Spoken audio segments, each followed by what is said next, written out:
शामी साहब, supreme court की जानिब से ऐसी हिदायत क्या जाहिर करती है, क्या इशारे दे रही है? देखिए, स्पीकर ने उनके इस्तीफे अभी तक मंजूर नहीं किए।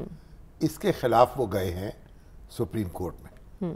तो सुप्रीम कोर्ट ये कह रही है कि जो आर्टिकल 69 है कॉन्स्टिट्यूशन का, उसमें हम स्पीकर के इख्तियारात में मुदाखलत नहीं कर सकते। एक असूली बात तो ये है। दूसरी बात यह है कि मशवरा ये दिया गया उनको कि आप असेंबली में वापस चले जाएं अगर आपके इस्तीफे मंजूर नहीं हुए, क्योंकि आप अभी दोबारा इलेक्शन लड़ेंगे तो फिर भी असेंबली में ही जाएंगे ना। और इस वक्त सैलाब है, इतने अखराजात होंगे, 11 महीने के लिए आप नया इलेक्शन क्यों कराना चाहते हैं? तो फवाद चौधरी साहब को तो बड़ा गुस्सा आया इस पर। उन्होंने कहा कि चीफ जस्टिस का ये मशवरा जो है वो खिलाफ आइन है। ट्वीट किया उन्होंने। हालांकि इसमें कोई खिलाफ आइन बात तो नहीं है। अगर कोई अकल की बात किसी को समझाई जाए, इसमें आइन की खिलाफवर्जी हो जाती है क्या? अब आप मुझे बताइए, जो इलेक्शन की बात हो रही, बलूचिस्तान में इलेक्शन हो नहीं सकते, सिंध में इलेक्शन हो नहीं सकते, तो क्या हम 2 हिस्सों में, 2 सूबों में इलेक्शन कराएंगे? उसका क्या फायदा? सिंध को और बलूचिस्तान को क्या मैसेज देंगे? उनकी नशिस्तें खाली रहेंगी।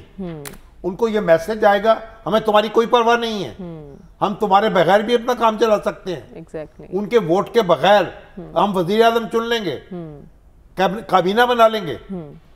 तो हम इस मुल्क को क्यों तकसीम करना चाहते हैं सियासी तौर पर? लेकिन सैलाबी सूरत हाल, शामी साहब, 3-4 महीनों में सैलाबी सूरत हाल बेहतर नहीं हो जाएगी? उसके बाद तो इंतखाबात हो जाएगी, तो फिर इंतखाबात भी हो जाएंगे। अभी तो पानी वहां 6-6 फुट, 7-7 फुट, 8-8 फुट खड़ा है। सड़कें टूट चुकी हैं, एक कस्बे से दूसरे पे पहुंच नहीं सकते। एक गोट से दूसरी गोट यानी जुड़ी हुई नहीं है, रास्ते टूट गए हैं। तो जब ये हालात 11 महीने के बाद तो इलेक्शन होने ही होने हैं। एग्जैक्टली। तो पर हंगामा किस बात का है? किस बात का है? तसल्ली रखें। लेकिन शामी साहब, आपको नहीं लगता, अब खान साहब हमेशा कहते हैं कि हम अदलिया का एहतराम करते हैं, अब जब सुप्रीम कोर्ट की जानिब से ये मशवरा दिया जा रहा है खान साहब को, तो क्या वो अपनी हिकमत अमली पर नजरसानी करेंगे? नहीं, मशवरा, देखिए, मशवरा जो है बाइंडिंग तो नहीं होता ना। सुप्रीम कोर्ट ने एक बात कही है, खान साहब की मर्जी है, क्योंकि वो फैसला तो नहीं ना सुप्रीम कोर्ट का, ना कोई हुक्म है, वो तो एक मशवरा है।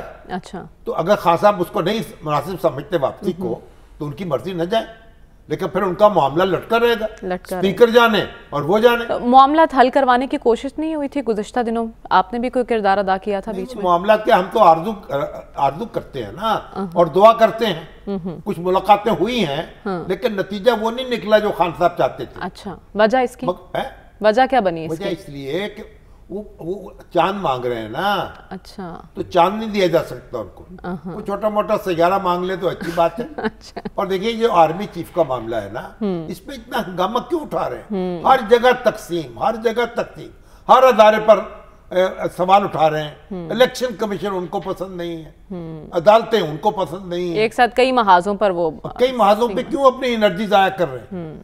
और ये देखिए, एक बुनियादी बात है, मैं तो समझता हूँ सीनियर मोस्ट जनरल जो है उसको आर्मी चीफ मुकर्रर होना चाहिए, जिस तरह सुप्रीम कोर्ट में होता है। अच्छा। सीनियर तरीन चीफ जस्टिस बन जाता है।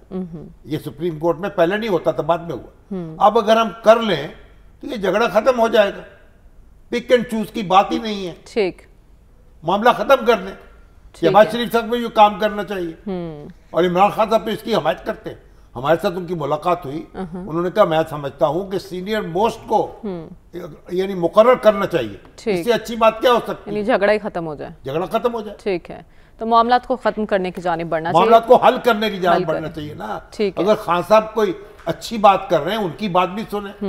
कोई जरूरी थोड़ी है कि आपने हर बात रद्द करनी, अपनी मनमानी है। ठीक है, तो ऐसे ही मामला चलते हैं ना, कुछ उनकी सुन लें, कुछ अपनी सुना दें।